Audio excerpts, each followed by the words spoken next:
Didn't see you guys there again. Welcome to Phoenix Labs, where they're the makers of Dauntless. We're gonna have a chance to talk to them today a little more in depth about the game and, well, our relationship. Let's check that out.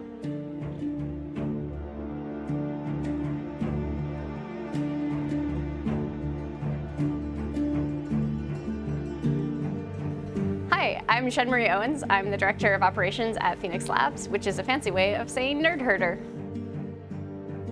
Dauntless is an action hunting game, multiplayer, online. Get together with your friends, kill giant monsters, and make armors and weapons out of their bodies to fight more giant monsters. Got started in 2014. Jesse, Robin, and Sean came together to build a studio, a smaller studio that could create AAA titles with the best developers they'd ever worked with before, so that we already had a close, tight trust from day one. And we started with 4 folks 4 years ago, and we have 87 folks today working on Dauntless across 2 studios. My name is Reid Buckmaster. I am a Behemoth encounter designer working on Dauntless at Phoenix Labs. So I work specifically on the encounter design for the Behemoths. So what that means is I am working on what the Behemoths think and do during the fights and how they react to the player, how they threaten them, what kinds of ways they move around the arena and around the island, that sort of thing. It's a tough question. You're making me choose between my babies. No, they're by no means mine. Like we have big teams that work on all the Behemoths and a lot of different contributors. But I think from an encounter perspective, probably Skarn, who is the, how did you refer to him earlier? Yeah, the rock turtle, which I'm sure a lot of people know him as. But definitely one of my favorite encounters, just because he is so different from the other Behemoths that are in the game.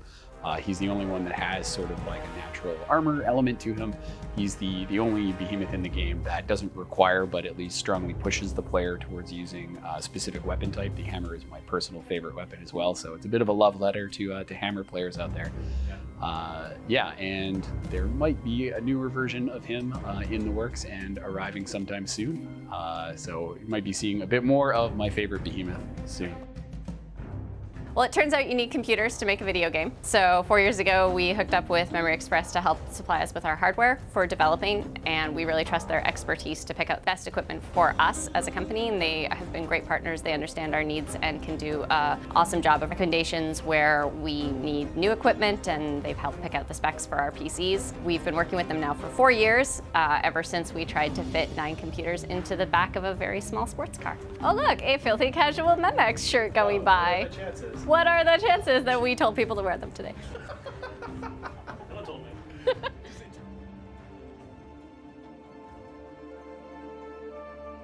Hi, my name's Rob Blake. I'm the audio director here at Phoenix Labs. I've been here about four years. And what we do here in the audio department is we make all of the sound effects in the game.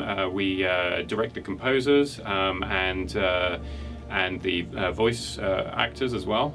So we make all of the sound in-house here. We do a lot of recordings, so we'll use our microphones here and process the recordings and then get them into the game using our audio engine here, and then into the game engine itself too. So we try to kind of make sure that we're doing every aspect of the audio from the beginning to the very end. But we're very much part of the studio culture here, and we're on all of the teams and are deeply sort of embedded into the whole game development culture here at Phoenix Labs.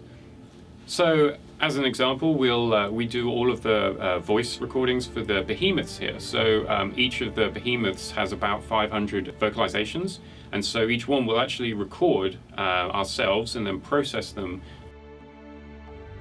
Okay, so this was a monster that we put in the game recently, and we have a animation of him doing a pain sort of stagger animation. So I recorded my voice to kind of correspond with it. It sounded a bit like this. But when you slow that down to match the action,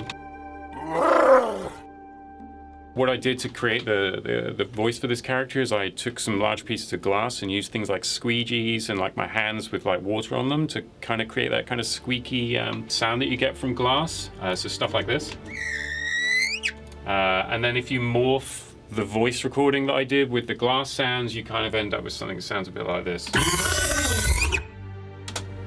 So I had to do that about 500 or 600 times with all the different vocalizations that we needed for the character, but ended up sounding kind of unique and interesting and quite expressive, which is kind of the goal when doing this kind of stuff.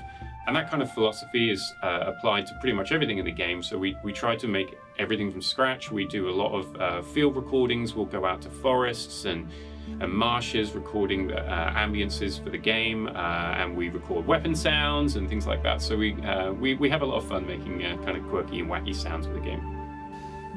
So right now, with counting the dyers, we have 24 distinct encounters.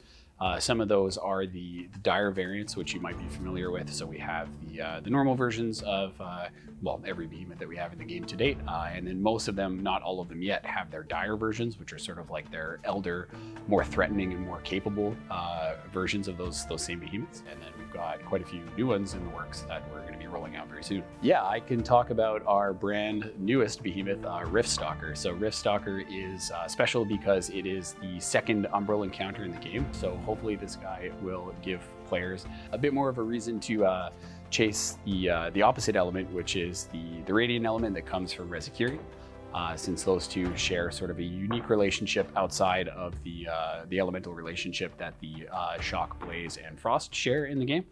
So when players first encounter Riftstalker, he is definitely going to feel mysterious and sneaky, and you're going to want to do everything you can to be prepared for this fight. So that will definitely mean coming in with the right radiant gear.